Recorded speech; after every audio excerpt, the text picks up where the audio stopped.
திருப்படல்கள் 11 1-7 முடிய. நான் ஆண்டவரிடம் அடைக்கலம் புகுந்துள்ளேன். நீங்கள் என்னிடம் பறவையைப் போல மலைக்கு பறந்தொழிப்போ.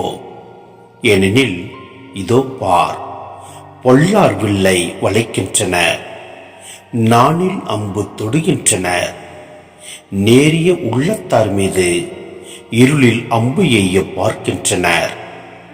அடித்தளங்களே தகர்க்கப்படும் பொழுது நேர்மையாளரால் என்ன செய்ய முடியும் என்று சொல்வது எப்படி?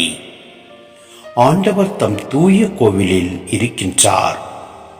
அவரது அரியணை விண்ணுலகில் இருக்கின்றது. அவர் கண்கள் உற்று நோக்குகின்றன. அவர் விழிகள் மானிடரை சோதித்தருகின்றன. ஆண்டவர் நேர்மையாளரையும் பொல்லாரையும் சோதித்தருகின்றார். வன்முறையில் நாட்டம் கொள்வோரை அவர் வெறுக்கின்றார். அவர் பொல்லார் மீது கரி நெருப்பும் கந்தகமும் சொரியும்படி செய்கின்றார். பொசுக்கும் தீக்காற்றே அவர்கள் குடிக்கும் பானமாகும். ஏனெனில் நீதியுள்ள ஆண்டவர் நேரிய செயல்களை விரும்புகின்றார். அவர் தம் திருமுகத்தை நேர்மையாளர் காண்பர்.